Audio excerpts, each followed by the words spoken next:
Hello, ladies and gentlemen. Welcome back to Talk Soccer to Me, the best soccer podcast you've never heard of. Welcome back.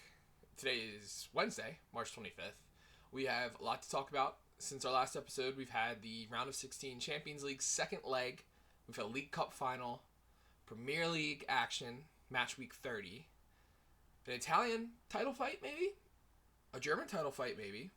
Drama regarding the French title fight, and then an actual Spanish title fight. So we've got a lot to talk about today. I'm very excited.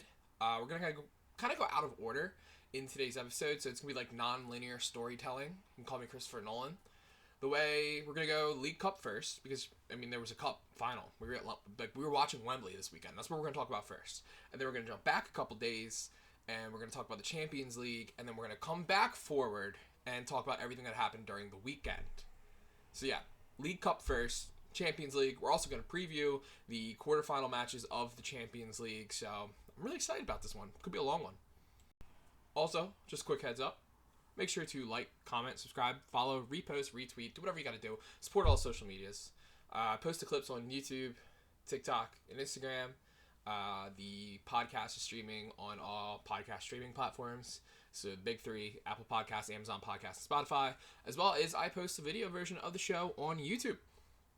So, if you enjoy it, spread it, word of mouth. I don't really know how else to, do anything besides just posting clips and whatnot. So, if you enjoy it, the likes, comments, and all that, all the interaction goes a super long way. So, let's jump into it. Let's get to the League Cup final. League Cup final was Manchester City versus Arsenal. Manchester City have had a lot of luck in the competition in the most recent years. They've won it a few times under Pep Guardiola, four, I believe. Arsenal have had a really bad run in this competition. I don't think they've really won it since the 90s. I think Tony Adams was at the game beforehand, and they were talking about him being the last captain to raise that trophy.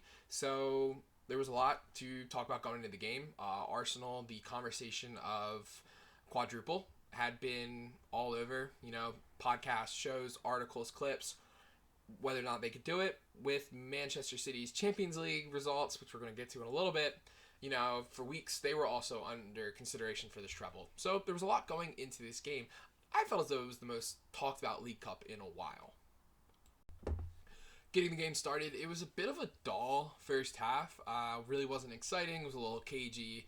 I thought Arsenal were slightly the better team in the first half, but coming out in the second half, Man City were just levels above. I don't know if it was necessarily a tactical adjustment in halftime by Pep Guardiola or it was just the team talk of the century, but Man City were much better going into the second half. In the 60th minute, they'd been controlling possession for a while. Rodri sent a ball down the right to Bernardo Silva. Bernardo Silva lays it off to Ryan Cherki. Cherki sent a cross into the box, which at the time felt non-threatening, but Kepa Arrizabalaga, the backup Arsenal goalkeeper, who is playing in cup competitions like this one, he spilled the ball.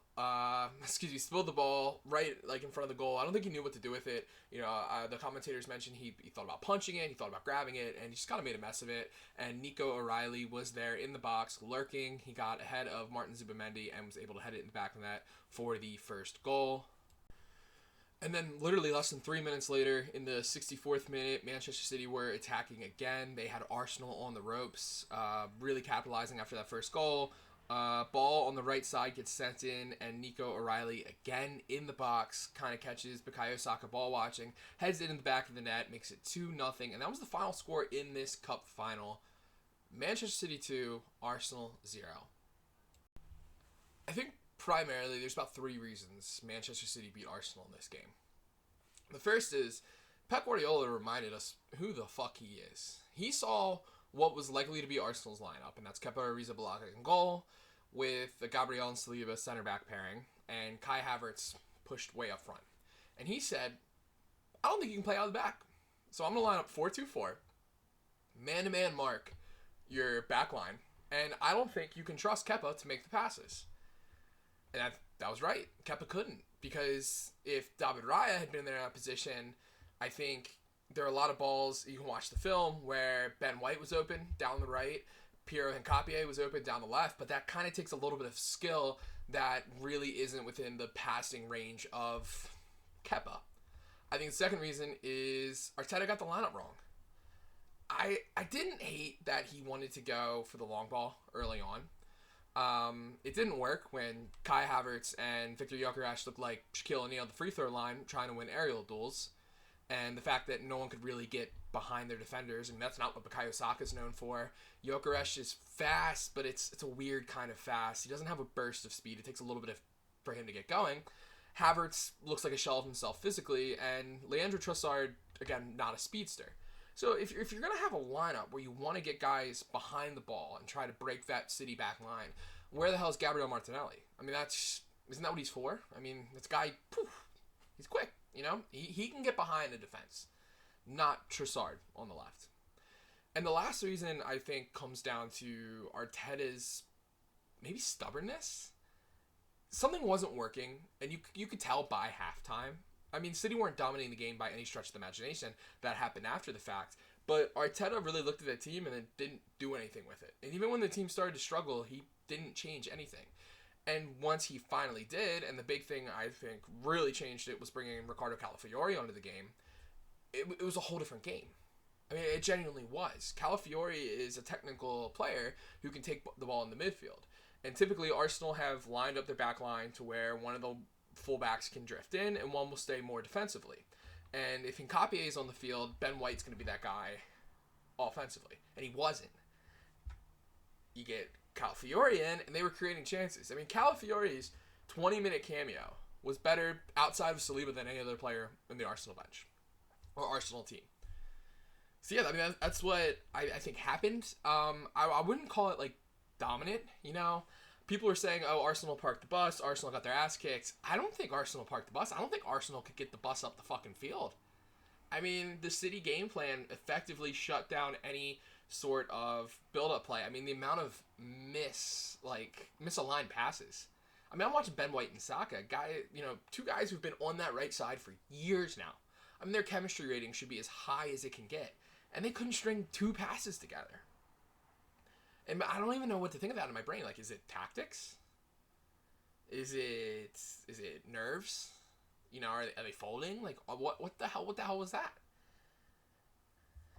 And a lot of it's on me. I spent too much time on Twitter, and you'd think City played the greatest game of all time because yes, I mean fully deserved to win. They were the better team on the day, but that's the most dominant win with 2 shots on target I've ever seen. I know I sound like a hater, but I think it was just coaching. Pep's pep. What are you gonna do? Now, the impact of this game, I don't know. I mean, at the end of the day, it is a League Cup. I have this disagreement with some people I know who maybe value the competition more. Remind me oh, it's still a trophy. It's still worth winning. And it's it is. It's still a trophy. But it's English domestically, it's the lowest trophy. I mean, it's miles below the FA Cup, which is miles below the Premier League. So I think what this game ends up doing is more important than the actual silverware itself. Because if 2 months down the line, May 25th, which is the Sunday after the final Premier League match day, or the Monday after the final Premier League match day, then we'll know how important this title actually was. Because if we can look back on this day and be okay, that's when the City got it together. They started winning. They were rolling off in the Champions League. And they just won the rest of their games domestically. You could be yeah, that League Cup mattered so much. Or on the flip side, we could be that's when Arsenal fell apart. Arsenal weren't the same. But if on the 19th of April, Arsenal go to Man City and beat them, which I think would effectively wrap up the league title, then this would get forgotten. I mean, most League Cup wins get forgotten. I mean, Newcastle's last year was significant due to the 55-year gap without trophies. And I'm really not trying to downplay it. I'm not trying to, this and that. But I do feel this is the most love I've ever seen a League Cup get. But yeah, it was Man City's day, and they fully deserved it.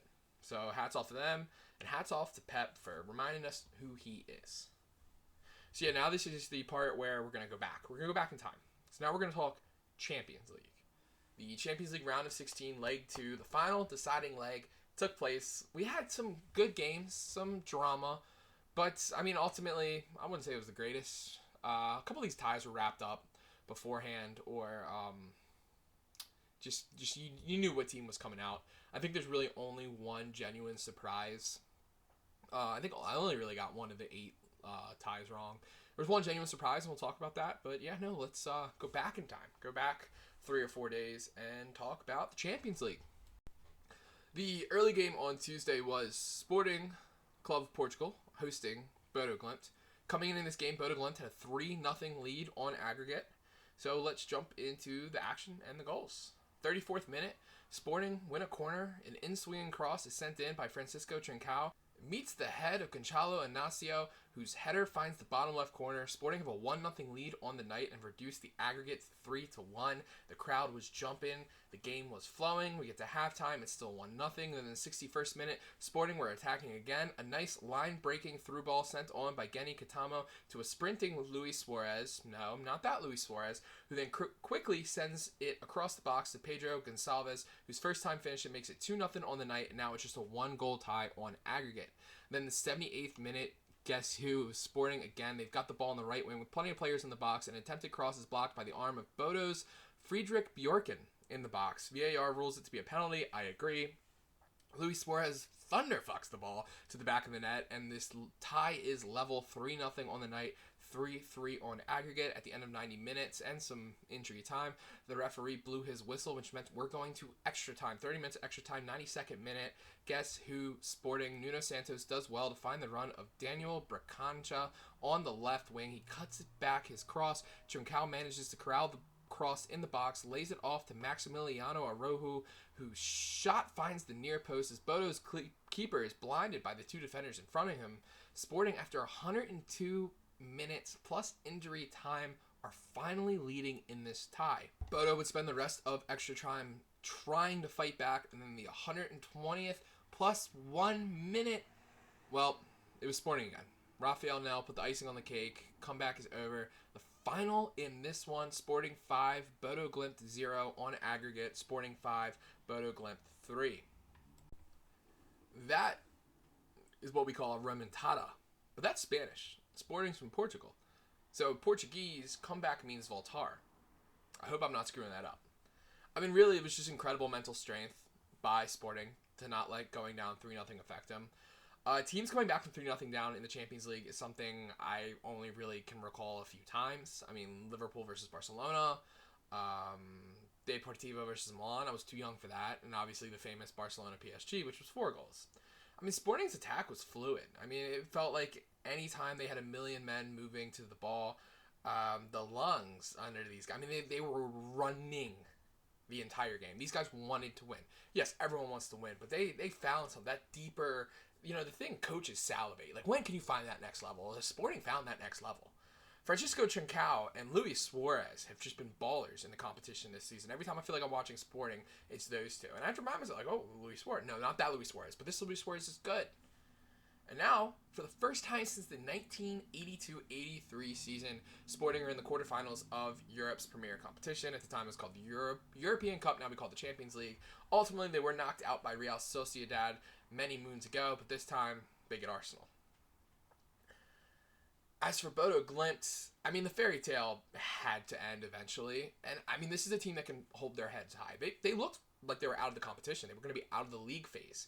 And, in the dead of winter, from the Arctic Circle, they start 2026 by beating Manchester City, Atletico Madrid, Inter twice over 2 legs, and then still picking up a win against Sporting in the first leg. And they did it while playing scintillating attacking football. I mean, they've made guys I've never heard of become household names. That is, if you're obsessed with soccer. But, I mean, it's incredible. It's an incredible story. It's why you can never get too tired of the Champions League. It's basically a Super League at this point, but stories like Bodo are just great. And, I mean, even the ability, and I read this, so I'm taking someone else's words, but the fact that they can go in the Norwegian League and dominate with 65% possession, and then play a team like Atletico Madrid, Inter, or Man City, and get 35% possession and still just attack with ferocity has been incredible to watch this season. The long-term rewards of this run will hopefully keep Bodo in the competition for years to come. I actually don't know off the top of my head whether or not they won the Norwegian League last year. They didn't. I looked it up.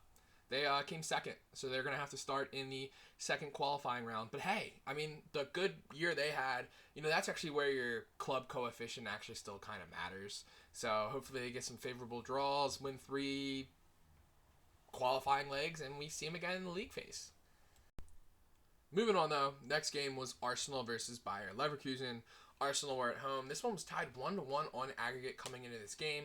36 minute. Bayer Leverkusen, they can't get the ball out of their own half. It's bouncing around. Leandro Trossard finds Eberechi Esse, who takes a touch on the turn and hits an absolute worldie from outside the box. I mean, it was a goal so it was a banger. You call it whatever the hell you want. It was one of the best goals I've seen in a minute. It was a nice goal. I mean, what are you going to do? You can't clear the ball. You give teams opportunities. And Eze, nice goal, 1-0. And that actually made it 2-1 on aggregate. And then in the second half, 63rd minute, again, Bayer Leverkusen trying to clear the ball. Alex Grimaldo, who had been really good in this tie and has been, one of the last few invincible players for Bayer Leverkusen, he does what you tell children learning to play soccer not to do. He cleared a ball back towards the middle. And it landed with Declan Rice. He got there first, and he decided, I want to be another Arsenal player who scores from outside the box. And he hit a low curling shot in the bottom right corner, a Toni Kroos type goal, if you will. And that was it. Yeah, final in this one, Arsenal 2, Bayer Leverkusen 0. In the tie, Arsenal 3, Bayer Leverkusen 1. I mean, this was the Arsenal I expected in the first leg. I thought they were incredibly poor away in Germany, and if it weren't for the bright spark of Noni Madueke coming in and causing a penalty, it could have been a bad place coming into this game. But ultimately, I do think there's levels to this. I do think Arsenal are a level above Bayer Leverkusen, and we got to see that firsthand. I mean, it was dominant. I mean, there was a certain player on Leverkusen was the only reason this wasn't a blowout. But yeah, Arsenal survive and advance. They'll keep their busy spring going as they face the team we just talked about, Sporting, in the quarterfinals. Bayer Leverkusen fought hard. I mean, that's all you can really ask. This isn't the team it was 2-3 years ago. And I never thought they were going to win this tie. I mean, that's all due respect to the world. They were the better team in the first leg. I mean, they generally were. But today, they didn't have the same attacking threat. They didn't have the same build-up play. There were mistakes defensively. They couldn't clear the ball. Their goalkeeper, Janis Blaszczykowski, was the only reason it wasn't a blowout. I mean, he made incredible save after incredible save. And unfortunately for Leverkusen, their European endeavor is over. Also happening in London during this game, Chelsea versus PSG. It was 5-2 PSG coming into this game. So let's talk about it. 6th minute, a long ball sent forward by PSG's goalie Matvei Safonov. Both PSG's Kvicha Kvaratskhelia and Chelsea's Mamadou Sarr are looking to get under it. The ball lands under the feet of Sarr, who either didn't see it or just had a poor touch. I'm hoping for him he just didn't see it, and luckily for him, it kind of sent Kvicha on goal. He pushed Sarr off, finished it 1-1. Nice curling effort, 1-0 for PSG on the night, 6-2 on aggregate. 8 minutes later, in the 14th minute, Chelsea lost the ball in midfield. It was a 4-on-3 attack for PSG at first. Their right back, Achraf Hakimi, eventually catches up to the break, passes it to Bradley Barcola at the top of the box, and Barcola hit a banger to the top left corner. I mean, there really was nothing Robert Sanchez, could do. Within 15 minutes, PSG are up 2-0 on the night, and 7-2 in the tie. 62nd minute, just kept getting worse for Chelsea. They turned the ball over, attacking. Kvaratskhelia does well to carry the ball down the left side. He finds Hakimi at the top of the box. His attempt on goal was blocked, but it landed right at the youngster Seni Mailulu, the 19-year-old, who hit a banger from the top of the box. Again, nothing Robert Sanchez could do. Final in this one, Chelsea 0, PSG 3. In the tie, Chelsea 2, PSG 8. So for Chelsea, we can do the good and we can do the bad. The good was, it was probably the best I've ever seen a team play and lose a tie by 6 goals. I mean, genuinely. They weren't terrible in the first leg, and it really did take some great PSG goals. Like, PSG scored bangers. Their XG was low. I know people hate XG, but their XG was genuinely low. Chelsea didn't play terrible. I know that sounds crazy, but if you watch it, they did not play terrible. So that's the good. They didn't look like shit. The bad was, it's 2026. You've had these new owners for a couple years now, since Roman Abramovich got kicked out of the club. You've spent all the money in the world. You've given these guys 14-year contracts. And the back line and goalkeeper that you're starting in a Champions League tie cannot compete with the elite of Europe. all that time and money, and your back line can't even compete with the best in England. So you've got these guys locked down in the long contracts. You spent an insane amount of money on guys like Wesley Fofana. Now, injuries haven't been kind to him over the years. But, I mean, I have friends who are Chelsea fans say, I don't recognize the club. I don't either. I mean, they won a Champions League 5 years ago. And the thought of them coming through in this tie is inconceivable. I mean, this is Chelsea. This is 21st century Chelsea. This is the Chelsea who I, as a 27-year-old, grew up with. They should be able to hang out or hang with anyone. And this project's failing. Simply put. PSG are fucking terrifying. I mean, seriously. Their attack has this level of fluidity that I haven't seen on a European night probably since Messi, Suarez, Neymar, Barcelona. I'm not comparing anyone like for like, but the way that these guys can move, overlap, they've got the best fullback pairing in the world. It's not even close. Like, Arsenal's is great, and they don't even touch Nuno Mendes and Hakimi. They can bring guys off. I mean, they can bring guys off the bench. They showed a picture. A picture was trending. It was like who PSG was bringing off the bench, and Chelsea had Liam Delap. Yeah, the other guy in that picture was Desiree Doué. I mean, they could bring in Gonçalo Ramos, Lee Kang-in, Seny Mayulu. You know, they've managed to bring guys into this team that are good. I mean, they are a team of just a bunch of really good players. Really good players. There's no weakness. There's no nothing. And you've got a French league who's just like, you know what? Take the fucking week game off. Oh, you're in a title fight with Lens? Nah, who cares? You got a Champions League. That's more important. I mean, seriously, I don't want to make I'm not putting this part on social media, but I genuinely don't know. I don't know who could beat PSG. Over 180 minutes. I'm not hot on Arsenal right now. I don't think Barcelona's defense is stopping them. The only team right now is Bayern Munich. Genuinely. We'll see. But we'll move on. Next game, Manchester City hosting Real Madrid. Real Madrid had a 3-0 lead coming into this game. A really shocking first leg. 20th minute. Real Madrid were attacking. Actually, really early on, they had a really good chance to score. Fede Valverde, who had an incredible first leg with a hat trick, got a one-on-one and just gave it up right to the keeper. But again, 20th minute, Real Madrid were attacking. Vinny Jr. hit the post. The ball stayed in, and Real Madrid maintained possession. Vinny shot again. It's blocked by Man City's captain, Bernardo Silva, off the line. And at first, it just looked like good defending. But then, the replays came in. You watched it again. VAR watched it again. And it appeared that Silva used his arm to block the ball from going in the net. And that's a direct red card. And that's a penalty, which I think the referee got correct. A penalty that Vinny Jr. stepped up and sent it to the right side, which was the right side. And Real Madrid are up 1-0 on the night, 4-0 on aggregate. In the 41st minute, Man City have a corner. They play it short. Tijani Reinders finds Jeremy Doku, who does well to evade his defender in the box. He finds his striker, Erling Haaland, who gets his first goal in a while. A striker's goal, being in the right place at the right time. 1-1 on the night, 4-1 on the tie. And then in the 93rd minutes, in the dying moment, Chouameni finds Vinny Jr. with a whipping cross. Gets the head in, puts it on ice. Final in this one, Manchester City 1, Real Madrid 2. On aggregate, Manchester City 1, Real Madrid 5. You know, there's an expression like the sum is greater than the parts or something. Well, Real Madrid can win with the parts. I mean, it was just strong individual performances that carried them through this tie. Because, may I remind people, I don't think anyone really gave Real Madrid a chance. Which I know sounds stupid to ever say that sentence, but they have more injuries than they can count. And then you got Mbappe and Bellingham, world-class players who aren't even going to touch this tie. You have Fede Valverde step up with a hat-trick in the first leg. Vinny Jr. get a double in the second leg. And Vinny could have had 4 goals on the night. 5 goals. I mean, it was to the point some of his shots, his shots weren't good. I was watching the game and I was like, I'm going to criticize a man who got 2 goals. Because even if Man City doesn't go down to 10 men, the Real Madrid offense was just carving them apart.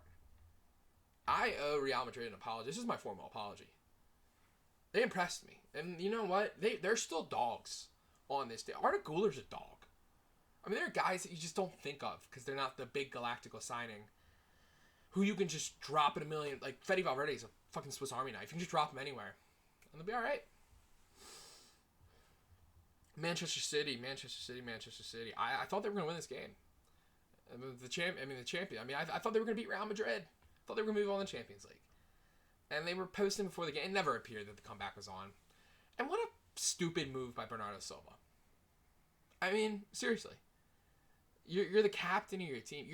I've never understood the red card to stop a goal when, like, it's not going to be as costly. Like, Luis Suarez in the World Cup's, like, the only one that really ever made sense to me. Because, let's say Silva just gets out of the way of the shot. I think a 11-man Manchester City has a better chance than a 10-man Manchester City that now has a penalty and a 3-goal deficit. And then, of course, the penalty was scored. Yeah, no, I think under Pep Guardiola, that's probably one of their more disappointing Champions League ties. Now, it would have been a gauntlet. They've gone through hell to get to the final. I don't know how to explain what I watched. I don't know how to explain what I watched when I went out and watched them beat Arsenal on Sunday and play well. Like, it was like watching two different teams. Maybe Manchester City should play every game in Wembley Stadium. Because what the hell was that? We got a lot of goals to talk about in this next one. So, lock in. Because this is going to be one of the few games where the goals take longer than, like, the take after the fact. Barcelona versus Newcastle. It was 1-1 coming in the night. It was a pretty cagey, even affair at St. James's Park a week before. But we're in the Camp Nou. Spotify Camp Nou, because it's 2026 and everything sucks. But we have so many goals to talk about. So let's talk about them. 6th minute. Barcelona are playing it out of the back. A pass to Lamine Yamal in the middle of the field, who then turns the ball wonderfully, fades his defender. He finds Rafinha in stride, who plays a 1-2 with Marc Bernal. He finishes it past Aaron Ramsdale. Barcelona are up 1-0, 2-1 on aggregate. Really just carved him up. But then in the 15th minute, Newcastle played it out of the back themselves. Lewis Hall plays a 1-2 with Harvey Barnes. Said, you can play a 1-2, so can I. He sent a wonderful cross to Anthony Elanga, who was unmarked. Barcelona keeper Joan Garcia was kind of in an awkward spot. Didn't know if he should stay in, come out. And Elanga made him pay for it. Finished it first time to tie the game up 1-1. 2-2 on aggregate. 18th minute, Barcelona have a free kick from about 32 yards out, I'd say. Rafinha chips it up. The Newcastle defensive line was just in disarray. Gerard Martin's unmarked on the left, then heads it back across the goal to Marc Bernal, who's able to essentially tap it in with his head to restore Barcelona's lead on the night 2-1. 28th minute, though, Newcastle play it long. It landed with Lamine Yamal, but he lost possession, trying to be a little clever. Then the same trio on Newcastle's first goal do it again. Lewis Hall finds Harvey Barnes, who sends a low cross across the goal. No one from Barcelona is able to deal with it. And Anthony Elanga, very similar, turns it in at the back post to tie the game up 2-2, 3-3 on aggregate. And then in the injury time of first half, Barcelona are attacking. Right as the allocated 3 minutes are up, I thought the half was over. Yamal sent in a ball to Fermin Lopez, who got a step on Lewis Hall. Lopez tried to hit a low cross across the goal. I don't really know how to say that. Low cross across the goal. I don't know. Rafinha probably would have been there, but he was pulled down by Kieran Trippier before we could find out. VAR ruled it a penalty correctly. Yamal steps up. It was a strong penalty. It made contact with Aaron Ramsdale, but again, the strength of the penalty was too much. Hits the back of the net, and Barcelona go into halftime with 3-2 lead. So, in a game or a sport where you don't get many games with 5 goals, this one had 5 goals in the first half. It had 4 goals in the second half, and they had a common theme. The team that scored. 51st minute, Barcelona diced through Newcastle like it was nothing. Joel Cancelo to Rafinha to Fermin Lopez. 2 passes that moved the ball 40 yards, setting up Lopez with a one-on-one that he puts away. Finally, to give Barcelona that 2-goal cushion, 4-2, 5-3 on aggregate. 56th minute, Barcelona sent in a corner. Newcastle's marking was again poor. Lewandowski showed up at the back post to head it in. Again, really just poor marking from Timo Livramento, who I thought's been playing well this season. 5-2 on the night. 61st minute, Lamine Yamal gets the ball centrally. He's able to send Lewandowski through on goal. Lewandowski is never not going to score when you send him through on goal. I mean, he's one of the best forwards of his generation. Let's be serious. 6-2. And then in the 72nd minute, Newcastle just make a mess out of it in the back. The game was dead. They were dead. I mean, Newcastle players just, they looked at it. I mean, good Lord. But Rafinha was there to pounce on the mess. and he scored his second goal of the night. Final in this one, Barcelona 7, Newcastle 2. On aggregate, Barcelona 8, Newcastle 3. I don't watch as much Barcelona as I do the Premier League, and that's on me. But if this Barcelona team is starting to gain form and their health is improving, and you've got Pedri dropping deep and Lamine Yamal drifting centrally like they were against Newcastle, this could be a problem for teams across Europe. This attack looked so good tonight. The fluidity, the ease in which they carved up a respectable Newcastle side. I mean, yeah, it's Newcastle, but they're not a bad team. They've won some big games. Hell, I thought they were the better team in the first leg. I mean, they had 2 goals. But this Barcelona attack, you watch them. They're playing. And then they can bring on Robert Lewandowski. Well, yeah, he's an old man, but he's still that guy. I'm seriously, though. I mean, Pedri deep, Lamal in the middle, drifting more inside. It could be a problem. Lamal's ability to evade a defender in the middle of the field and just create space, it's uncanny for a young man his age. Yeah, we've seen millions of players do it, but he's still a child. It's a boy out there making men look like they're not even playing the same sport. As for Newcastle, I mean, if you'd have told me before the game, like, oh, Newcastle could beat Barcelona in Barcelona, I'd say, yeah, it's tough, but it could happen. And then that 1 or 2 times in the beginning of the game, I was like, oh, it could happen. Wasn't going to happen. Teams beat teams every week in, week out. But to watch a team crush someone else's soul, you don't get to see that a lot. Because Newcastle, their soul got crushed. I think he showed a lot on like the last 3 goals. At that point it was still a 2-goal deficit, but the marking and the defending were just incredibly poor. They were done. And when you get a team that can attack like Barcelona, you can't stop playing. They stopped playing, and look what happened. They lost by 5. Lewis Hall is good, though. I will say that. I genuinely enjoy watching Lewis Hall play left back. I'm really, really excited to see where that career goes. But holy guacamole. That was brutal. Next up, we're just keep brutal going. Bayern Munich hosting Atalanta.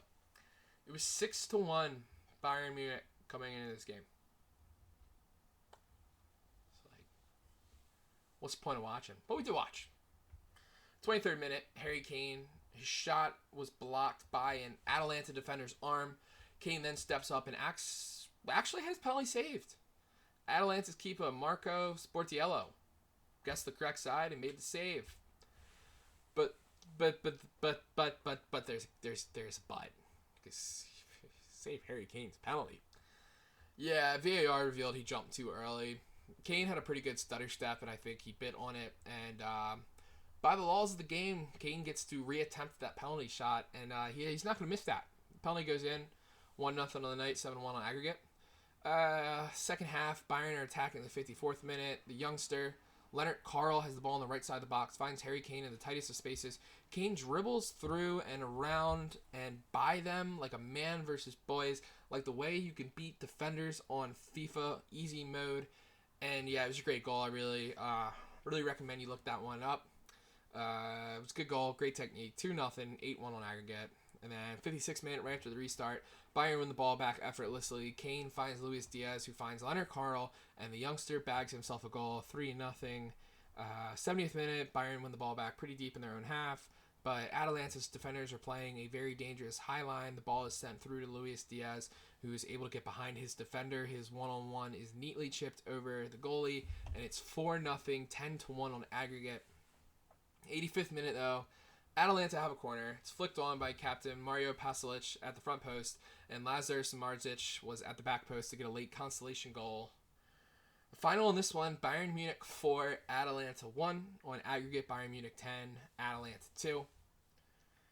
I really didn't think I would have like a take about this game, because at 6-1 after the first leg, Bayern effectively ended it. Like, the tie was over. No one has ever come back from a 6-1 tie in the Champions League, a 5-goal deficit. But I still think you can talk about how scary Bayern are offensively. I mean, attacking, like, Harry Kane's Harry Kane. That's without any explanation. But you get a guy like Michael Olise, Luis Diaz, Leonard Carl coming onto the scene, 17, 18 years old of age. They're good. It's a good team. They're letting the German league get a little too close this late into the season. They still really have to focus on results there, but they're playing good, and I don't think anyone's going to want to face them late in this competition. I think they might be able to do against Real Madrid what Man City wasn't, and abuse a hurt backline. And who knows? Maybe this is the year Mr. Harry Kane adds the big one to his trophy cabinet. But we've got more Champions League, and we've moved on to Wednesday at this point. The last two games we talked about were Wednesday games. Liverpool versus Galatasaray. At Anfield, Galatasaray are up 1-0 coming into it. 25th minute, Liverpool have a corner. Alexis McAllister with a low corner to the top of the box. I was like, what? But then it appears to be a design play. Something you draw up in training. Dominic Szoboszlai is there first time. The shot in the back of the net. Liverpool's best player this year doing what he does best. 1-0. The tie is tied up on aggregate 1-1. And then in the injury time of the first half, a very soft penalty is awarded for Liverpool after Szoboszlai is tripped in the box. Very, very minimal contact. And, well, the old schoolyard expression, ball don't lie. Salah, I don't know what he was trying to do. It looked like he might have been trying to chip it. And it didn't work. It was saved by the Galatasaray keeper, Ergin Çakir, I think. I took Turkish in school. I should know that better. 51st minute, though, Liverpool would get it right. They have possession. Szoboszlai finds Florian Wirtz quick in the middle of the pitch, who quickly finds Mo Salah on the right, who then finds Hugo Ekitike across the goal, who puts it away first time. A very quick bang, bang, bang, bang passing job by Liverpool gave him the lead in the tie. 2-0 on the night, 2-1 on aggregate. And then not long after the restart, just a few minutes later, Liverpool were back at it again. Florian Wirtz played a clever backline breaking pass to Mo Salah. It would have been a great assist, but Salah's powerful shot is saved, but it lands right at Ryan Gravenberch, who is able to comfortably score, which turned out to be his first Champions League goal for Liverpool. Made it 3-0, 3-1 on aggregate, and then 62nd minute, Liverpool again attacking on the right. Wirtz and Salah play a nice 1-2, and Salah hits one of his classic curling shots, his 50th goal in the Champions League as a winger. Final in this one, Liverpool 4, Galatasaray 0 on aggregate. Liverpool 4, Galatasaray 1. I primarily looked at the Liverpool tie coming into Wednesday the same way I looked at the Arsenal tie on Tuesday. A team that I knew was better that really underplayed in the first leg. And yeah, no, I mean, with all due respect, Galatasaray's got some talent. I think their chances definitely were hurt after seemed to be an injury to the arm of Victor Osimhen. But yeah, there wasn't a world where Liverpool weren't going to win this game. I mean, they had attack after attack after attack after attack. Mo Salah looked vintage at times. Florian Wirtz is, he's kind of been ridiculed this season, hasn't had the best start to life in the Premier League. I thought he looked good. It was huge for Gravenberch to get his first Champions League goal for Liverpool. In a team that's been struggling with inconsistency all season, I think it was just a good night for everyone. It's just one of those wins where you're like, all right, put it away, move on to the next round. Now, the next round's PSG. And that's going to be tough. That's going to be real tough. But, yeah, it's a good night. Sometimes there isn't any deeper meaning to the game. Just a better team did what they did to win the game, and they got it done. That's all. And the final of our 8 Champions League games is Tottenham versus Atletico Madrid. Atletico were up 5-2 coming into it. This game taking place at the Tottenham Hotspur Stadium in North London. We get it started at 30th minute. Tottenham have a throw in deep in Atletico territory. A quick throw to Matthias Tell, who then finds Randall Colomwani on a cross. The French international is unmarked, and he's able to head it in rather easily. Poor defending by Atletico there. 1-0, 3-5 on aggregate. They were down 47th minute, Tottenham have possession deep in Atletico's territory, but they weren't really able to do anything with it. They got hit on the break, and Julian Alvarez from the top of the box, I thought he was, kind of killed it, but he did a quick turn, hit a nice shot into the corner to give Atletico their first lead on the night. It's 1-1 on the night. Atletico's up 6-3 in the tie. 52nd minute, Xavi Simons would get a good goal of his own. After Atletico was dispossessed, he attempted a curling shot from outside the box that found the right corner, 2-1. 6-4 on aggregate. 60th minute, I rarely mention saves, but Atletico keeper Juan Musso, so not Jan Oblak, who we're used to seeing, made a really great save on Pedro Porro that definitely impacted the outcome of this tie because, some spoilers, but you probably know what happened. If Pedro Porro was able to score, that would have made it 5-6 on aggregate. And considering what happened a few minutes later, that really changed the outcome of the game. Because 75th minute, Atletico Madrid had a corner. Julian Alvarez sent in a ball. David Henko, the center back, is there first. His header snuck right into the right side of the near post. Looked like Archie Gray got a little scared of it. Tied it up on the night 2-2, restored Atletico's 3-goal lead in the tie. And then in the 90th minute, Xavi Simons was taken down in the box. Converts the penalty after the fact, but that was a little too late. Final in this one, Tottenham 3, Atletico Madrid. On aggregate, Tottenham 5, Atletico Madrid 7. Tottenham showed heart. I mean, it's really hard to overcome 3-goal leads. I've said that before tonight. The least you can do is to ask your players to come out and give it their all. And I genuinely think the Tottenham players came out and gave it their all. I mean, they had plenty of chances. Xavi Simons played, I think, his game, or best game in a Tottenham jersey so far since he signed for the team. He was everywhere and a really good part of the last 2 goals. Yeah, I mean, that's really all you can ask for. Is they walked out there with their heads hung high because Atletico dominated. I mean, Atletico generally dominated parts of that first leg, and it's very easy to give up because there's not a world where you're going to win. But you do it for the badge, you do it for the fans, and I think they're at a point where moral victories do matter. And winning 3-2 at home was a moral victory. Atletico, though, they didn't make it easy for themselves. And it's strange to watch 180 minutes of Atletico Madrid soccer in the Champions League and think that their attacking prowess is more dangerous to me than their usually sturdy defense. But Julian Alvarez in this competition has just been an absolute treat to watch. I know he's been linked with other teams, Arsenal, Barcelona, in the transfer rumor mill, but I really hope not. I think he looks good in this team. Ademola Lookman, I think, is a really good signing, a really underrated player out of Italy. And, I think they're going to be disappointed. They let it a little too close at times. Again, if Musso doesn't make that save on Porro in the 60th minute, Tottenham may have came back. Genuinely may have came back. That goal would have completely changed the tie. It would have made it a one goal difference on aggregate.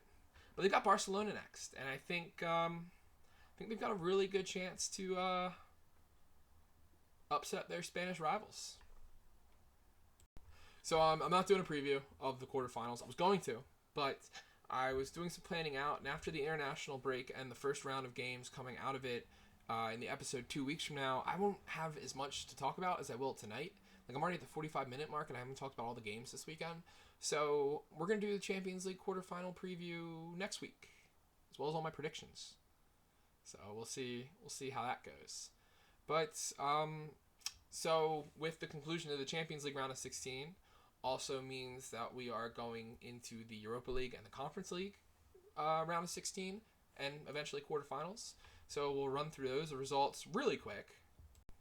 So there was one Europa League result that took place on Wednesday. Braga, out of Portugal, overcame a 2-0 deficit to win 4-0 against Ferencváros out of Hungary and get a 4-2 victory on the tie. As well as Nottingham Forest traveled to FC Midtjylland out of Denmark. Yes, they were the away team. The game finished 2-1, which tied it on aggregate. Nottingham Forest then advanced 3-0 in penalties. Celta Vigo went to France to face Lyon, walked away 2-0 victory, won 3-1 on aggregate. out in Germany. Freiburg, after losing 1-0 to Genk out of Belgium, kind of righted the ship with a 5-1 victory. In a entertaining Italian tie, Bologna defeated AS Roma 4-3 in extra time to win 5-4 on aggregate. Aston Villa got through against Lille. It was easy at times, but they did have to call on Emi Martinez. That one finished 2-0 on the night, 3-0 on aggregate. Porto dispatched Stuttgart 2-0 at home to win 4-1 on aggregate. And in the last Europa League tie, Real Betis defeated Panathinaikos out of Greece 4-0 to advance. And that would set us up with a top half of the bracket. That is Braga versus Real Betis. Betis last year's Conference League runner-ups. Freiburg playing Celta Vigo. Porto against Nottingham Forest. Aston Villa against Bologna. So, yeah, no, I think those are really exciting matchups. And I'll talk those games in depth when they do come. As for the Conference League, AEK Athens advanced 4-2 on aggregate over NK Kelja out of Slovenia. Crystal Palace defeated AEK Larnaca out of Cyprus 2-1, though it was a little tight. Mainz out of Germany advances with 2-0 victory over Czech club Sigma Olomouc. Fiorentina got past Rakow Szczecinowa out of Poland. Rayo Vallecano lost 1-0 at home to Samsunspor out of Turkey, but they were up by 2 goals on aggregate, so they'll be fine. Shakhtar Donetsk, having to play games in Poland, defeated Polish side Lech Poznan 4-3 on aggregate. AZ Alkmaar got past Sparta Prague 4-0, and the French club Chelsea B Strasbourg got past Rijeka 3-2 on aggregate, setting up our quarterfinals. Top half of the bracket, Shakhtar Donetsk playing AZ Alkmaar out of Netherlands. Crystal Palace have a difficult tie. Well, I don't know. Fiorentina's actually really struggled in the Italian league so far this season. Rayo Vallecano versus AEK Athens, and then Mainz versus Strasbourg. I think this is we got some really interesting and entertaining ties. So, don't turn the Champions League off on Thursday. Could be some entertainment value. All right. So, that's Europe. That was our European week. I thought the round of 6 teams kind of boring. I think the one thing with the league phase in the Champions League compared to the group stages is you have less. It kind of properly seeds teams. So you're not having as many heavyweight matches. And I think in past years, Chelsea PSG would have been a better lineup. And obviously Real Madrid Man City is always huge, even if it's the 5th time in the last 6 years we've seen it. But yeah, it's time to move to the Premier League. Premier League actually started on Friday. We got some Friday night soccer. I know I was in a bar at happy hour watching this game. Bournemouth versus Manchester United. Took about an hour to get interesting, but it got interesting. 61st minute, let's get going. Hour into the game. Manchester United send a ball forward to Mateus Cunha. While attacking the goal, he gets past Bournemouth defender Alex Jimenez, who then stupidly takes him down in the box. Cunha was kind of in on goal, but there was other defenders around.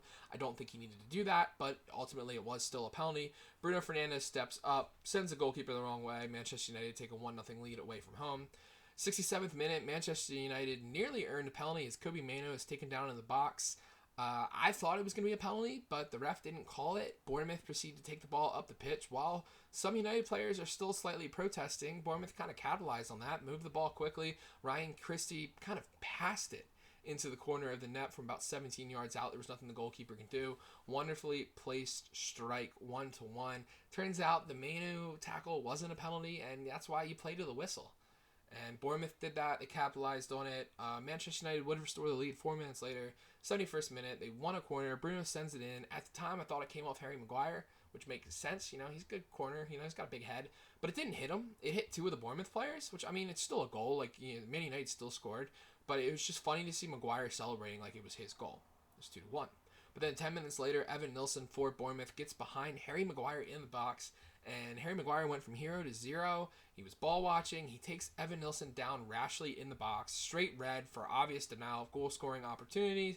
And Junior Krupi, the youngster, steps up and puts it away. Final in this one, Bournemouth 2, Manchester United 2.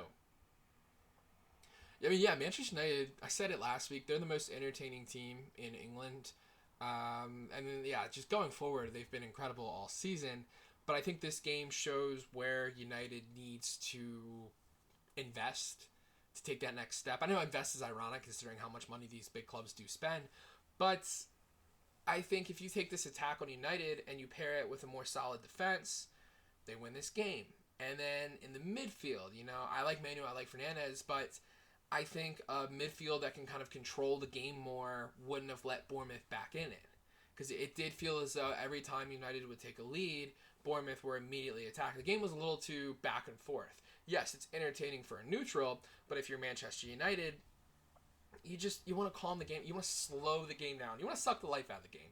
It makes it bad for everyone else, but ultimately I think that's the best thing to do. I think Bournemouth will take it. I mean, you get 10 minutes down a man or up a man. You want to make something out of those opportunities. But ultimately, it's Manchester United at home. You'll take the point. And they're really not that far out of European contention. And I know that's crazy to say about the team placed in 13th, but if you actually look at the table and you assume 8th gets you European football, Bournemouth is only 4 points out of that. And then you look at Liverpool, who's in 5th, which will most likely be the last Champions League spot. And Bournemouth are only 7 points out. Now, there is a boatload of teams in between them and Liverpool in 5th. But it's still fun, I love crazy scenarios. And this Bournemouth team has displayed, a strong attacking prowess. I think of mid-table teams, they have the most potent attack. Yeah, of any team below Brentford, they've scored the most goals. So, yeah, why not? Dream, Bournemouth. Dream away. But then we head to the south coast of England on Saturday morning. Brighton versus Liverpool. The game started. 14th minute. Brighton are attacking. Their left back, Ferdy Kagioglu, sends a ball in the air across goal. Diego Gomez is at the back post. He heads it back across the goal, where striker Danny Welbeck jumps over his defender at the back post to head it away 1-0.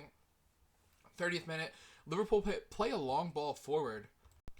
It's heading towards Brighton's back line with plenty of time. I didn't think it was a chance. And Lewis Dunk, too, the Brighton defender, he thought he was safe to just head it backwards towards his keeper. But Liverpool's left back, Milos Kerkez, he was behind him. And he had the thought, okay, if Dunk sends this backwards, I'm going to jump on it. And that's exactly what had happened. He split second chance, took it, dinked the ball right over Mark Verbruggen, and tied the game up 1-1. And then in the 56th minute, Yankuba Minte, the Brighton left winger, sending it across the youngster Jack Hinchelwood, pounces on, sends it back across goal to Danny Welbeck. Both Brighton attackers actually had to jump on the ball. And Welbeck was able to turn it in for his second goal. Final in this one, Brighton 2, Liverpool 1. I just realized I recorded for about 10 minutes with not realizing that the camera, or it wasn't playing. And then horrible comeback from it. So let's talk about this game. In sports, there's one thing that's undefeated. And that's Father Time. Time comes for us all. Toby Keith, I'm not as good as I once was. Now, some people can defy Father Time for a while. They try their best. Your LeBron Jameses, Tom Brady's, Messi winning a World Cup at his old age, Tiger Woods winning the Masters in 2019. And there's a certain man in this game that has defied Father Time, and that's Danny Welbeck. At 35 years of age, and essentially playing full seasons in the Premier League since 2011, Danny Welbeck has had his best goal-scoring season so far, with 12 goals. Now, yes, there's going to be the negative cynics of the internet who are going to be like, well, that's not that many. No, yeah, you scored 12 goals in the Premier League at 35 years old. It's incredible. I mean, it's been incredible to watch. Last season was his best season yet with 10 goals. He goes out in this game and betters that.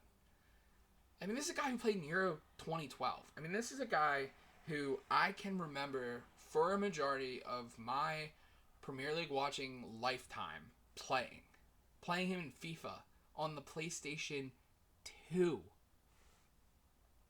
And yet, despite all that, when we're on PlayStation 5, Danny Welbeck is having a fine season.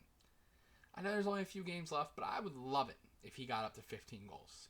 That would be incredible. It'd be an incredible story. As for Liverpool, there's something wrong. There's something wrong with Liverpool. There was some speculation on the internet, where you shouldn't be listening to people, that they're not playing for their manager anymore. I kind of see that argument. It definitely looked like a team that was out of it. I wouldn't even chalk it up to Champions League hangover, because I thought they dispatched Galatasaray rather comfortably. So what was the issue? I mean, tactics, hunger, rest, poor signings. Their signings not gelling with the team. So, certain unfortunate tragic events that happened prior to the beginning of the season. I mean, there's a million reasons as to why Liverpool isn't doing well this year. But it's just gotta drive the fans crazy week in, week out. And I hadn't listened to anything particularly recently, but the insider information that I accessed on the internet with everyone else is that the Liverpool kind of fan-going Anfield week in, week out, true Scousers, they're still kind of backing Slot. But I worry, as Liverpool keep dropping points, that not qualifying for the Champions League could be catastrophic for a team that's spent a lot of money last summer. And, managers on the hot seat. They're lucky that everyone around them, with the exception of Manchester United, just doesn't want to win consistently. So we'll see. Can Liverpool pull something out of their ass for the rest of the season? And they have to play PSG. You can't play PSG playing like you did today. Alright, we'll move on. Fulham Burnley. I could say this game over because I messed up the recording earlier. It took an hour to get this game going. 60th minute, after surviving many attempts on goal to start the second half, which Fulham were the better team in the beginning of the second half. Burnley were finally on the attack. The ball ended up with Lyle Foster on the right wing, who crossed it into the box with considerable power. I thought he made the wrong decision, but the striker, Zian Fleming, is there. He first times it impressively to the back of the net and opened scoring 1-0. Nothing Burn Leno could do on the shot. And then the 67th minute, it was a bit of a weird one. Fulham were attacking. The ball goes over the top. Josh King tries his best to swing at it. Sort of does a little pirouette for my ballet fans out there. And even though he really doesn't connect with it, it was enough to throw off Burnley's keeper, Martin Dufbraka, who came out of his net. And it was an unfortunate bounce. And unfortunate bounces are never great for keepers. Kind of goes through his leg, kicks out, lands right back with Josh King, who puts it in the net, ties the game up. 73rd minute, Fulham attacking. Harry Wilson has the ball on the right wing with a lot of space. He then cuts into his left foot, finally strikes it in the net 2-1. And then the injury time of the second half, the game was kind of wide open. Burnley trying to attack. Raul Jimenez, the Fulham sub, makes a nice run into space. The ball finds him. He's in on goal. I thought he just messed up the shot, but turns out he got a solid nudge in the back from Josh Laurent before the kick, which is a penalty. Jimenez took an interesting run up to the ball. I thought it should have been an infraction, an illegal penalty, but they didn't call it, put it back in the net. I mean, he literally took a step backwards. And I don't even have a dog in the fight, but it's like handballs, what's the actual rule? Regardless, though, the final in this one was Fulham 3, Burnley 1. I think Fulham are quietly having a nice season. I don't think they've been discussed much, but as it stands, they're 2 points behind Brentford and Everton teams that people are just loving to talk about. How they've been, the success of the season. And they're only a game or two behind the likes of Liverpool and Chelsea. Europe is very much on the radar for Fulham. And this is a win that pushes them through. Now, they could lose 2 games in a row and find themselves down in 14th. But they've been consistently getting results this season. Alex Iwobi's playing well. I think Harry Wilson has been one of the more underrated players in the Premier League so far this season. And I watched this league week in, week out. And Fulham won this game. I checked the table because I thought they played well. I really thought, yes, Burnley's a team that's most likely going to go down, and this is just another example of it. But I really was like, Fulham. 9th? Within touching distance of a Champions League spot? Oh, could you imagine that? Champions League night at Craven Cottage, a proper ground. That would be fun. Let me win a lottery ticket. I'll go. But we're moving on. Everton versus Chelsea. 33rd minute. Everton has possession. James Garner starts to move the ball up the field, sends a perfectly weighted pass to Beto, who does well to have a step on Wesley Fofana, and with not a lot of time, chips it right over Robert Sanchez for a fine finish. 1-0. Hit the LeBron step celly on him. That's worth noting. In the 62nd minute, Idrissa Gueye wins his duel in the middle of the field against two Chelsea players, which led him to have acres of space due to left back Marc Cucurella being one of the guys who got beat, who probably shouldn't have been a part of that. And as Gueye's taking the ball up the field, again with acres of space, he finds Beto, who again has a step on Wesley Fofana. Beto's strike goes right into the 5-hole between Sanchez's legs and barely over the line to make it 2-0. He hit the LeBron celly again. Though, as I was rereading my notes, that 100% should have been saved. I think Beto did well to create space away from his defender, but no, I think Sanchez 100% should have saved that. Really poor goalkeeping. And then in the 76th minute, it was a bit of an old school goal. Everton sent a long ball forward. Beto wins the header to send on Iliman and Jai towards the goal, who finishes to make 3-0. Really great goal. It's kind of like that old school, strong striker, fast striker. I know Njai plays more of like a 10, and you don't have the classic 4-4-2 anymore. But that's not the point. Great goal. Final on this one. Everton 3, Chelsea 0. That's got to be great. It's going to be a great feeling for Everton. I mean, you've got your brand new stadium. It looked wonderful in the pregame. The flags were going. The atmosphere seemed up. And you played a good game. You're a striker, and they struggled for goals at the beginning of the season. To get 3 against the big 6, I say that in heavy quotations, with how some of these teams have played this year, Everton are flying high. I mean, compared to where they were 2-3 years ago, they're within 3 points of Liverpool, who are sitting 5th. And I think Europa League would be a massive success for Everton. And yeah, the 2 or 3 years ago, I just mentioned this because they were fighting relegation. I mean, build Jordan Pickford a fucking statue, because he was probably the only reason Everton aren't in the championship. And then David Moyes comes back, a steward of the club, and has them playing solid soccer. I'm not going to say entertaining, because again, they only 37 goals in the season.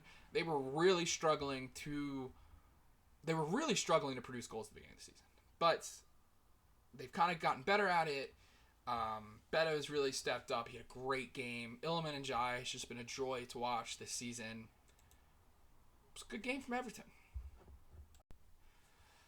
I mean, this has got to be one of the worst months on record for Chelsea Football Club. I mean, thank God the international break's cutting it short. You start the month. You lose to Arsenal 2-1. Arsenal on top of the league, whatever. But they didn't play that great, and they still beat you 2-1. You got your one good result of the month, midweek, against Aston Villa. You then had to take Wrexham to extra time, where I thought they were the worst of the two teams, to win 4-2. You then get destroyed by PSG 5-2. You lose at Newcastle 1-0. PSG comes to your house and beats you 3-0. And then you go to Everton, a team that has struggled to score all season, averaging about 1 goal a game, and they drop 3 on your head. I don't think... I mean, yeah, obviously it is incredibly too quick to judge Liam Rosenior. I mean, you got to give guys a summer and this and that. But this is the second time I'm talking about the project. And you know what my biggest problem with the project with Chelsea is? It's just how poor their defense is. I just don't think that back line cuts it. Marc Cucurella is a European champion, and I almost sometimes can't believe that. Wesley Fofana, yeah, I know he's had his injuries, and that's unfair. But, I mean, the guy cost $80 million, and he's just had a week from hell. Jarell Hato, Malo Gusto, he's alright. I mean, they're better when Reece James is at right back, but I put Reece James in the midfield if he was healthy.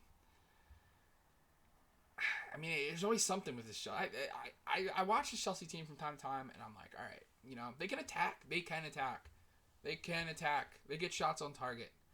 Now, I think Cole Palmer's having a poor season.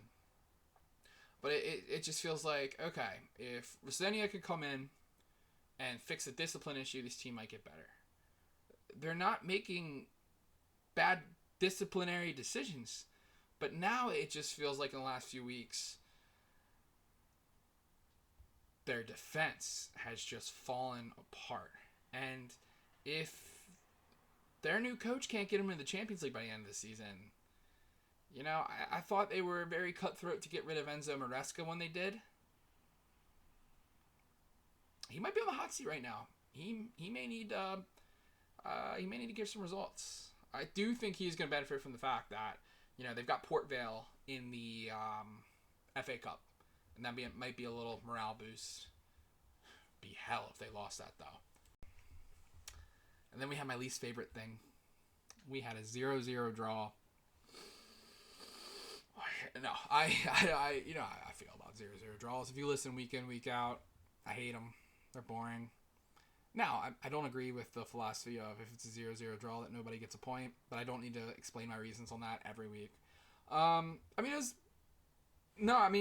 think Leeds will take it. You know, I think they're scrapping for any point in the relegation battle that they're in, and it did prove to be a little further cushion away from other teams.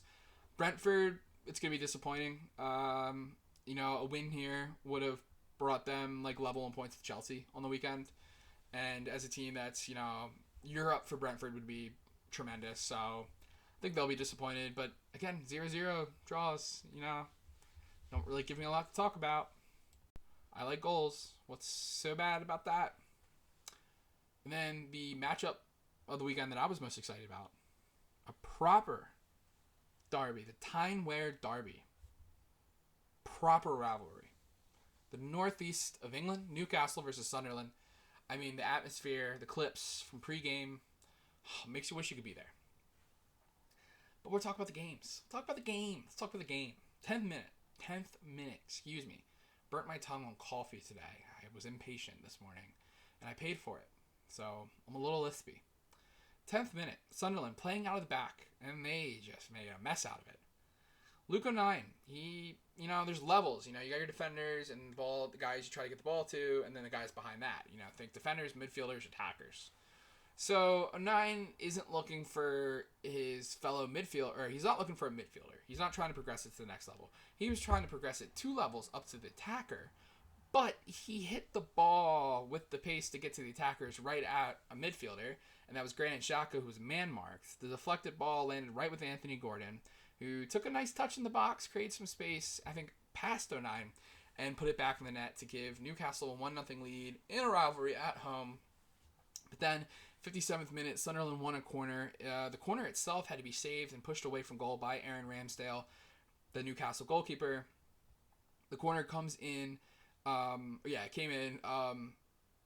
The corner was because of a save from Aaron Ramsdale, and then the corner itself had to be saved by Aaron Ramsdale away from goal. Trey Hume then attempted a shot. It's parried, and then it bounces off the chest of his teammate, Mamadou Diarra, who it's then blocked off the line, but then the Moroccan international Chemsdine Talbi is right there at the deflection to tie the game up. Believe me, the ball in the box was just as chaotic as me trying to explain it to you there. Again, that ties the game up 1-1. 74th minute, Newcastle had a corner where Malik Tial put the ball in the back of the net, but the referee called it back to a foul on the Sunderland keeper. I think it was the right call. I'm blanking. Who was there was a Newcastle player right in front of him, and he would have been offsides, interfering with. You can kind of block the keeper, but you can't block the keeper from an offsides position, which is an interesting rule, and I forget about it from time to time. And then the 90th minute, Sunderland were attacking towards the end of the game. A pass finds Noah Siddiqui with plenty of space in the middle of the field. He's about 35 yards out from goal. He finds Enzo Lefebvre on the right, and all while that's happening in the middle, Brian Brobby, gets in front of Tino Livramento, who poorly marked him in the box. And even though his first shot is blocked by Ramsdale, he gets the rebound, and he effectively won the derby. Final in this one, Newcastle 1, Sunderland 2. And with that result, for just the 18th time in the history of the Tyne-Wear derby, the two teams from the northeast of England, there was a sweep, or a double, if you may. First time since 2014-15, Sunderland got the best of Newcastle at home and away. In a game like this, you really don't look at tactic or reason or logic or anything to really explain what happened. In an environment like this, if you saw the clips pre-game on social media. It was vicious. These teams hate each other. These two towns, when it comes to soccer, want nothing to do with each other. So when you look at a game like this, there isn't logic. There isn't tactics. There isn't strategy. It's just who can survive the chaos. And it was chaos indeed, and it was Sunderland. Sunderland survived the chaos. And, I mean, this has just got to be the cherry on top of what has been a fantastic season. I thought for certain Sunderland were going to go back down. And yes, they've fallen off a little bit since their strong start to the beginning of the season. But hey, you're probably going to finish above Newcastle. You've done the double on Newcastle. It was great. I really enjoyed it. It's one of those games where it's just, you know, people would say proper footy. I don't know how to explain it. But when you get two teams that just hate each other and everything else goes out the window and they just want to win, you get a fantastic game like we saw this weekend. Next up in the Premier League slate, Aston Villa hosting West Ham.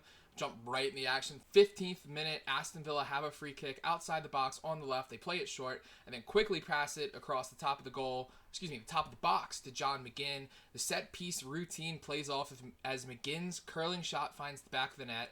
1-0 Villa early. A really well worked short free kick routine. I mean, when you're in that, you know, you're south of 18 yards pushing on a goal line and you've got to attempt a free kick, you know, you need a tactic. You need something, and it was really impressive. And then the 68th minute, West Ham were attacking. They lost the ball. Aston Villa countered quickly. Morgan Rogers carries the ball up the left side. His shot is deflected by West Ham's keeper, Mads Hermansen, but the ball lands right in the stride of Ollie Watkins, who pounces on the poor deflection and gets the ball in the back of the net. Final in this one, Aston Villa 2, West Ham 0.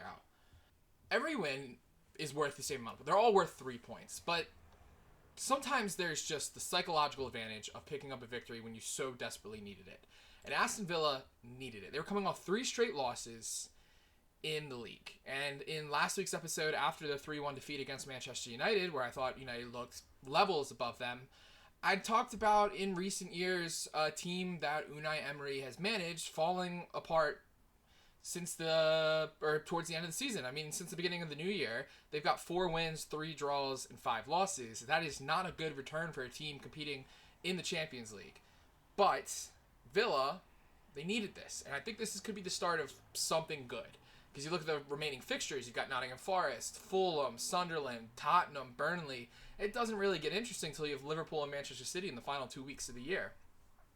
So in the midst of them, really looking like they had a pretty safe and secure Champions League spot, maybe this time 3 months ago at the end of December, they're now scrapping for wins, scrapping for points. And yeah, I think a club like Villa are definitely going to want to get in the Champions League. So yeah, huge, massive win for them today. West Ham, I mean, there's really not much to say. You're in the middle of a relegation fight. You couldn't really produce anything. And in a weekend where a team like Leeds and Nottingham Forest, picked up some points, I mean, there's really not much to say. It's really not enjoyable to watch West Ham this year. They look like a shell of themselves. Should have never got rid of David Moyes. I mean, look at Everton. But the last game in the Premier League on the weekend was Tottenham hosting Nottingham Forest. Both these teams, again, engaged in that same relegation scrap with the likes of Leeds United and West Ham. So we'll just jump straight into the goals. 45th minute, Nottingham Forest won a corner right after a previous corner. And then the in-swinging ball goes long. The last man in the back of the melee is Igor Jesus. He heads it to open the scoring. He's been on fire so far this season for Forest. 62nd minute, Forest are attacking again. Callum Hudson-Odoi has possession on the left, beats his man down, goal line extended, looks up, sees Morgan Gibbs-White completely unmarked in the middle of the box, and his shot beats Vicario's save attempt. It was horrific defending on the part of Tottenham. It's just anytime you see... I mean, Morgan Gibbs-White had time right around the penalty spot. It was ridiculous. Then the 87th minute, Forest attacking the left side again after a long ball up from a corner. A wonderful cross is sent in by Nico Williams, and Taiwo Awoniyi beats his man to jump on the attempt, and he's there to put it away. Final in this one, Tottenham 0, Nottingham Forest 3. Every week, it just feels like, what's a lower low that Tottenham can get to? And I thought going into the game, they won against Madrid in the midweek. It wasn't enough to win the tie, but it felt like a moral victory. They showed they could hang. They showed a lot of fight. They showed a lot of heart. Beginning of the game, pre-game, the fans are into it. I gotta give respect to the Tottenham fans, at least in the beginning. They seemed to be like they were gonna back this team, and then it just all fell apart. The first goal is what it is. Sometimes teams score on corners, but the second goal was it was some of the worst defending I've ever. Morgan Gibbs White, I just talked about it a few seconds ago. Morgan Gibbs White had all the time in the world. And then in the 87th minute, when they scored again, Tottenham players were jogging, Nottingham Forest players were running. There's two things that I think could save Tottenham. Is a crazy Manchester City points deduction, and that's like a worst case scenario that I don't think is going to happen for City. Or just the fact that a team like Leeds or West Ham just isn't up for it, and they just keep dropping points, which right now I think it's going to be Leeds. But this was just another bad display by Tottenham. Forest, though, this is a 6-point win. You want to make separation. You're playing a team that you're competing for the same goal, and that's not to go down. You win, they lose 6 points. And I think of all the teams, the 4 teams in this relegation scrap, I think Forest is best equipped to survive. Now, I do think they're going to put a strain on their legs and their everything by continuing to further their advancement in Europe. They looked good today. They just seemed like once the ball started rolling in their direction, they had mentality. They wanted it more than Tottenham. And that says a lot. I think these guys will be all right. We'll see. Actually, I want to look at these guys' remaining rest of the seasons.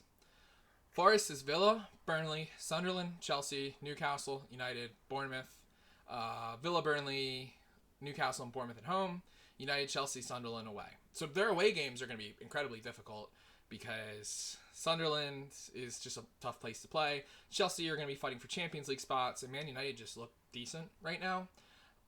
If Forest are going to survive, I think the points come at home, but honestly, this is a tough... I think we're also to the point in the Premier League where it just feels like every game is going to be tough and difficult. As for Tottenham, Sunderland away, Brighton at home, Wolves away, Villa away, Leeds at home, Chelsea away, Everton at home. And they haven't won in 2026. Brighton at home, maybe. Wolves away, Leeds at home. Leeds at home is like... there's 2 wins here. Realistically, they'll probably win one of Brighton or Wolves. They'll beat Leeds. I do think they'll beat Leeds. But Everton's playing better than them right now, so it doesn't matter that they're home.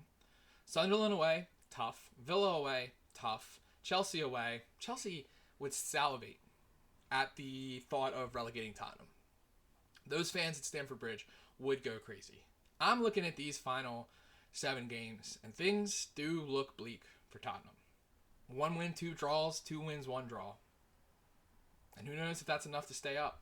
That only put them at 35, 37 points. And, the classic rule of thumb is you need 40 points to stay up. They got to hope they can outlast West Ham. So we're going to get away from the Premier League. We're going to a little shift away. Time to talk about something else. Man, I need ads to break this up. We're going to jump straight to another league. But we're going to jump straight to another league. We're going to talk Spain because right now the best title fight in all of soccer is happening in Spain. Real Madrid and Barcelona are only 4 points apart from each other and outside of France.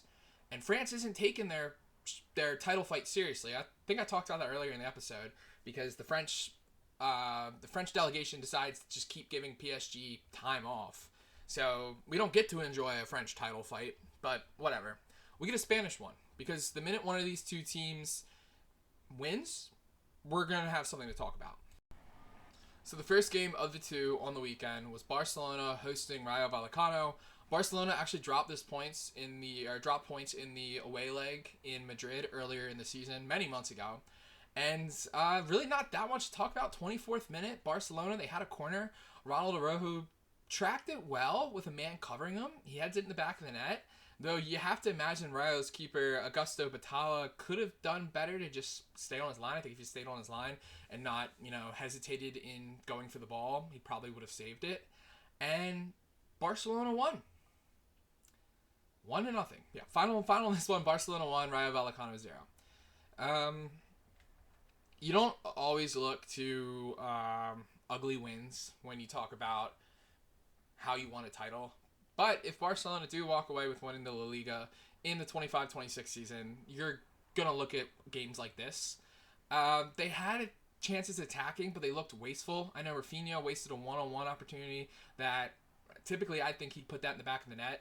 They had to call on their goalie, Joan Garcia, a lot. And he delivered. He was probably the man of the match for me. I don't know if he was officially, but he kept them in this game. Rayo had way too many chances for a team of their stature traveling to the Camp Nou. And yeah, sometimes in title fights, you get games that are sandwiched, in between Champions League matches. I mean, they're probably coming off a little bit of a hangover after absolutely destroying Newcastle. You'll take it. They won ugly. And then after that, you're just like, all right, Real Madrid, you got a Madrid derby. Like, we'll see how you do. So, yes, was it the best soccer I've seen Barcelona play in the last few weeks? No. But a good 3 points and a bad 3 points are both 3 points. And I think Barcelona are just going to put this game behind them and keep moving forward. And we move to the other game in Spain that we're going to give some talking to. It's one of the best matches in the world. Real Madrid, Atletico Madrid. And we got some goals to talk about. 33rd minute, right after a strong Real Madrid attack. Atleti are actually attacking themselves. A ball is sent forward to Ademola Lookman, their winter signing from Atalanta, the man who got a hat trick in the Europa League final a couple years ago. But anyway, Lookman had Rudiger and Valverde on him, so it was a 1-on-2 while attacking. So, contrary to what I think commentators got wrong, I think he played it right. He waited for his left back, Matteo Ruggeri, to arrive. Ruggeri sends the ball in the box. Just a pass to crashing Julian Simeone. Simeone plays a wonderful first-time flick to Lookman, who puts it in the back of the net. Gives Atletico Madrid a 1-0 lead away from home in this derby. Went to halftime that score. Then the 52nd minute, Brahim Diaz is attacking on the right. He's taken down by his defender, rather stupidly if you ask me, because I don't really think... I mean, he was in a dangerous spot, but you just didn't need to take him down in that matter. Vinny Jr. steps up, sends his penalty to the left. Sorry, it was all in the box. It was a penalty. I think correctly ruled a penalty. I just couldn't get past the stupidity on Atletico's end. Sends it to the left where the goalkeeper didn't go that way, and this Madrid derby is tied up. Less than 3 minutes later, Madrid lost possession, actually, while they were attempting to attack, but both Brahim Diaz and Fede Valverde do well to pressure defenders, not give up on the ball. The resulting pressure from Diaz produces a bad pass. The pressure from Valverde is a turnover after that bad pass, and it results in a Valverde one-on-one with the goalie that he hits with the outside of his boot. And just like that, within a span of 4 minutes, Real Madrid go from down 1-0 to up 2-1. In the 66th minute, though, Atletico Madrid are attacking. Noel Molina, the substitute, came on for Lookman, hit an absolute banger from around the far corner, outside the box, sends it across goal, and in swinging or outside, I don't even know. It was just beautiful. It was a beautiful goal. I really recommend you look it up. Goal is incredible, magnificent strike. Nothing Lunin, the Real Madrid backup keeper, but it feels harsh. I mean, he's a really good keeper, but Real Madrid's got two of them, and nothing you could do. Ball goes in the net. It's 2-2. 72nd minute, Trent Alexander-Arnold, the right back, former Liverpool guy, now a Real Madrid guy, makes a nice run to move the ball up the pitch, finds Vinny Jr. on the left wing, who cuts it on his right foot, and after beating a defender, curls a low shot to the bottom right corner of the goal to give Real Madrid a lead back in this game, 3-2. So in the span of 20 minutes, he had 4 goals, a couple lead changes. It was really exciting. And then the 77th minute, Fede Valverde kicks a gnarly tackle on Alex Baena. It was, he really caught his ankle nastily. It was ruled a red, and I don't know if this is like a non-answer, like I'm playing a politician here, but I really don't know what to rule that foul. It felt malicious, but it didn't really result in anything that bad, and it's one of those ones where I think either way it works. I think it was somewhere between a red and a yellow. Orange? That's dumb. That was a dumb joke. Anyway, final in this one. That was the last event of significance. Atleti tried their best to attack going forward, but nothing really came up of it. But the final in this one, Real Madrid 3, Atletico Madrid 2. I think Real Madrid showed a lot of grit. I mean, you come into the game, you know your title fight rivals, Barcelona, picked up 3 points. You're playing in a game that carries a lot of emotion, and when you play in a rivalry game, a derby, logic, reason, tactics go out the window. I just said that. Talking about Newcastle Sunderland. So, Atletico Madrid go up 1-0. I thought they were the better team in the first half. What does Real Madrid do? They go out and they fight. Brahim Diaz, big part in both the 2 goals. I think a lot of, people praise mentality when teams can show fight and grit. And I think one of the grittiest goals I've seen in a minute was that 55th minute goal. They just scored. They just tied the game up. And Brahim Diaz and Fede Valverde were running like there was no tomorrow, trying to regain possession after they lost it at the Atletico players. And that's all you can ask. And I know a lot of times Madrid players get kind of slack for they're superstars, they're Galacticos, they don't really care. Well, that doesn't look like the Real Madrid team that I'm watching. The team that I've really watched in the last 2 weeks. And even when Atletico tied it up after scoring a banger, what do? They respond well. Trent Alexander-Arnold steps up. Vinny Jr. steps up with a fine goal, if I may add. All in all, if you're in a title fight and, you watch your opponent barely gain 3 points, it's easy to get down on yourselves. Like, oh, we're never going to catch Barcelona. But they showed a lot of grit. They showed a lot of effort. They showed a lot of heart. I think it'll definitely make the fans happy. And frankly, it's all you can ask. And all eyes will be on May 10th when Barcelona and Real Madrid play in Barcelona, probably with massive title implications. So now we're going to talk about some other title fights. I'm not giving the French League any love this week because they're not taking their title fight seriously. I don't blame them for doing what they're doing, but I'm not talking about it. I talked about it earlier in the show. I'm not talking about it because there's two leagues to look out for. Now, if the soccer gods love us and they want to bless us with title races, they could give us one in Germany. I think I'm asking for a lot because with 7 games to go, Borussia Dortmund's down 9 points. I don't see Bayern dropping points. I mean, yes, they've got some cup matches. They have the Champions League. But it's not over. That's asking for a lot.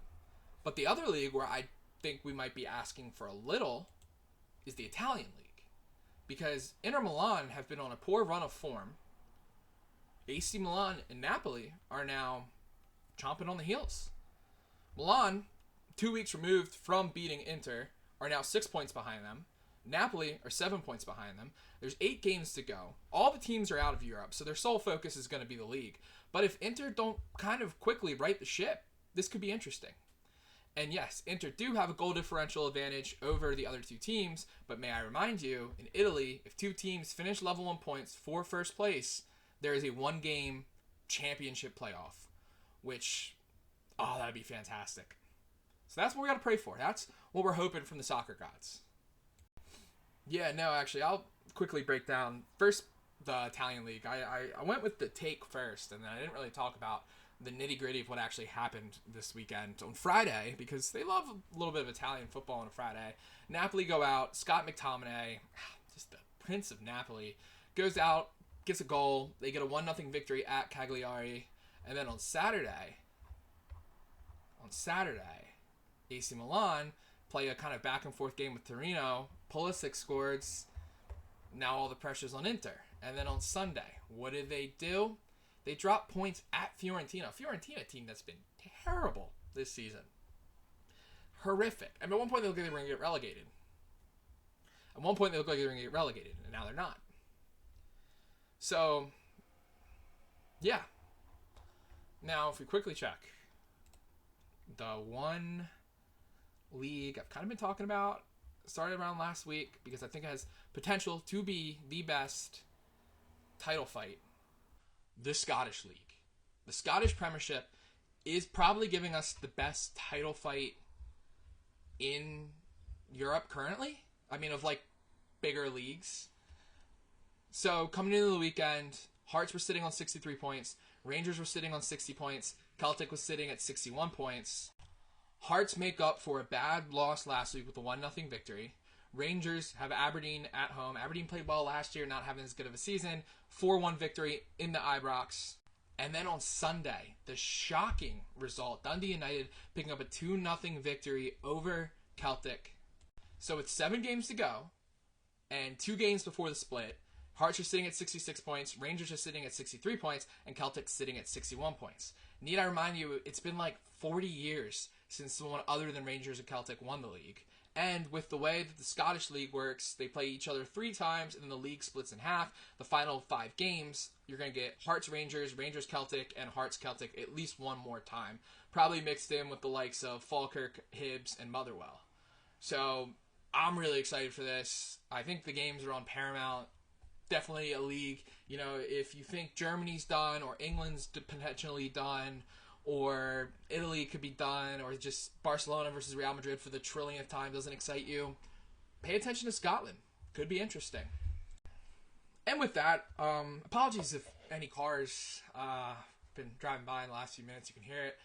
With that, that's it. That's all I got. That's the end of the episode. If you're here, I appreciate you. Again, this is Talk Soccer to Me. All social medias, it's Talk Soccer to Me. We're streaming on every podcast service you'd want.